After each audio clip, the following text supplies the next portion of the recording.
Kalau Kadis Kabupaten, Kadis Provinsi bersatu, aku akan goncang ini dunia. Aku capai mimpi kita bersama, yaitu lumbung pangan dunia.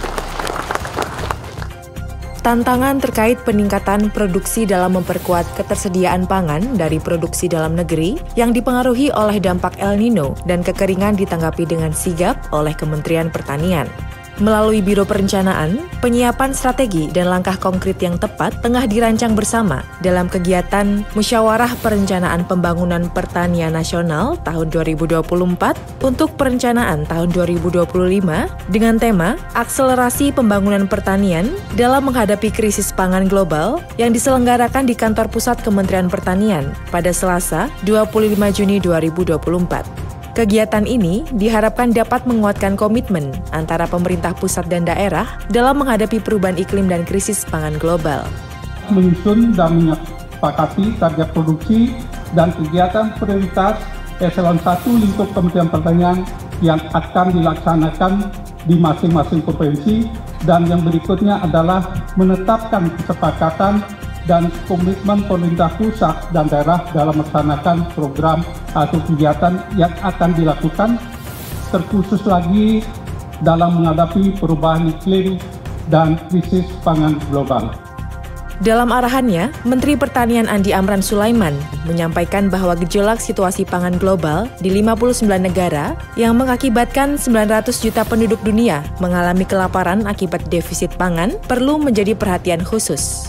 Di Indonesia sendiri, sebanyak 7 hingga 16% penduduknya masih rentan mengalami kelaparan. Jika tidak diantisipasi dengan serius, kondisi ketahanan pangan yang rentan dikhawatirkan dapat memicu konflik sosial yang berdampak pada ketahanan negara. Di saat El Nino masih berlangsung, kekeringan datang. Overlap, pukulannya 2 kali. Jadi tekanan ke depan itu luar biasa untuk sektor pangan. Nah, kita harus melakukan antisipasi, kita harus memitigasi risiko kelaparan atau kekurangan pangan. Selain itu, Mentan juga mengingatkan kepada Kepala Dinas Lingkup Pertanian Provinsi dan Kabupaten atau Kota seluruh Indonesia mengenai pentingnya sinergitas dalam memitigasi perubahan iklim, mengingat vitalnya sektor pertanian, serta menekankan pada 3 langkah strategis yang harus diakselerasi. Kami titip 3. Yang pertama, pompanisasi dipasang dengan baik, sebaik-baiknya, ada 70.000 ton. 70.000 unit. Kemudian yang kedua adalah padi gogo. Yang ketiga, optimalisasi lahan rawa, ada 400.000 hektar. Kalau ini kita lakukan, 3-tiganya kita selesaikan dengan baik, kami pastikan insya Allah kita selamat dari ancaman krisis pangan. Jadi Juli bulan depan ini, kita upayakan jangan di bawah 1 juta hektar tanam. Kalau 1 juta hektar tanam berarti produksinya itu 5 juta ton atau setara padi 3 juta ton. Kebutuhan kita 2,5 juta ton atau 2 sampai 2,5 juta ton per bulan. Itu rumusnya. Selain dihadiri oleh pejabat lingkup Kementerian Pertanian, Musrenbang Tanas 2024 juga dihadiri oleh unsur TNI, Polri, narasumber dari kementerian dan lembaga, serta 900 kepala dinas lingkup pertanian provinsi dan kabupaten atau kota seluruh Indonesia. Sampai dengan hari ini, untuk pompa yang terpasang baru mencapai 446. Dari total ada 1028, yang existing yang terpasang di Banten ada 252.